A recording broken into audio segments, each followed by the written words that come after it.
జై జగన్, జై జగన్, జై జై జగన్, జై జగన్. జగనన్నకి ఉన్న ఒకే ఒక అడ్వాంటేజ్ ఏంటంటే ఇక్కడ కాదు ఎక్కడైనా సరే అన్ని చోట్ల జగనన్నకి ఫ్యాన్స్ ఉంటారండి. అందుకని ఫ్లైట్లో జరుపుకున్నారు, విదేశాల్లో జరుపుకున్నారు. ఇవాళ ఎందుకంటే తెలియని ఆనందం ఇక్కడ చూడండి, ఇక్కడ ఉన్న ప్రజల్లో మొహాల్లో ఆనందం ఏంటనేది జగనన్న బర్త్డే ఎలా జరుగుతుందనే దానికి నిదర్శనం. తప్పకుండా అండి. ఈ కూటమి అర్థం ఏంటంటే ఒక మోసం, కులం, ప్రాంతం, మతం ఇన్ని కలగోపుగా చేసినటువంటి ఒక పెద్ద అది మిళితంగా మిక్సీ చేసి నమ్మించారు జనాల్ని. పాపం జనం ఏంటంటే ఏదో జగనన్న పెట్టాడు, జగనన్న చెప్తాడు కదా, పులావ్ పెట్టాడు, బిర్యానీ పెట్టారు, పులావ్ అని ఎవరికాళ్ళు ఊహించుకున్నారు.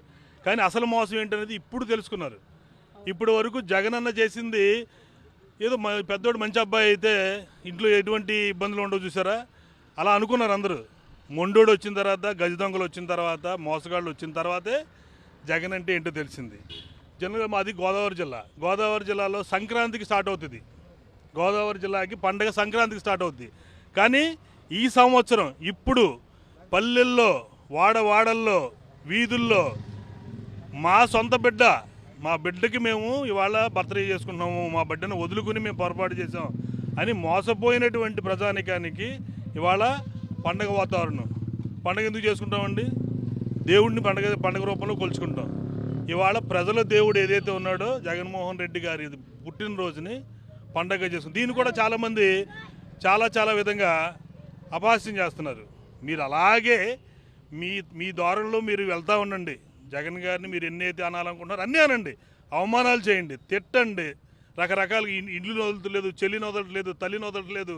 మీరు ఎన్ని రకాలుగా మీరు చేసుకున్నా చిరునవ్వుతోనే సమాధానం చెప్తున్నాడు తప్ప మీలాగా తాట తీస్తాం, కూర్చోబెడతాం, రోమాలు నక్కిస్తాం, అరచేతులు వేళ్ళు రుద్దిస్తాం.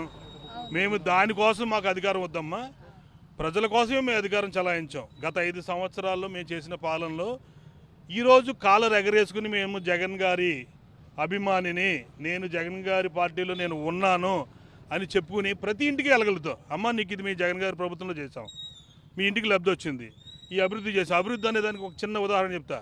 17 మెడికల్ కళాశాలలు పెంబసాని గారు చెప్తున్నారు మన ఒక ఇంటర్వ్యూలో, బాగా అందరూ గుర్తు చేసుకోండి. ఒక ఈఎస్ఐ హాస్పిటల్లో ఆయన తీసుకురావడానికి ఎన్నో శతవిధాలుగా, ఆయన పైగా సెంట్రల్ మినిస్టర్ అయ్యి ఉండి నేను ఎన్నో రకరకాలుగా నేను 30 సార్లు తిరిగాను, మా ఆఫీస్ తిరుగుతుంది, ఇన్ని తిరుగుతున్నా కానీ నేను అది స్లోగా జరుగుద్ది. గవర్నమెంట్ అంటే ప్రాసెస్ ఉంటుందండి, ఆ ప్రాసెస్ అన్నిటికీ ఉంటుంది. కానీ ఆ ప్రాసెస్లు అన్నింటినీ అధిగమించి 17 మెడికల్ కాలేజీలు తీసుకొచ్చి 6 పూర్తి చేసి మిగిలిన వాళ్ళని కూడా నిర్మాణం చేపడితే దాన్ని అభివృద్ధి అంటారు. కనబడే పోర్ట్లు, ఫిషింగ్ హార్బర్స్, గ్రామ సచివాలయాలు, ఆరోగ్యశ్రీ, అమ్మఒడి, ఏదైనా ఇప్పుడు జగన్ గారంటే గుర్తొచ్చేది Jagan is a torch bearer. ఎవడైనా సరే ఫాలో అవ్వాల్సిందే. పేర్లు మార్చుకో, ఊర్లు మార్చుకో, but Jagan is a torch bearer.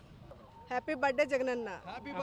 జై జగన్, జై జగన్, జై జగన్.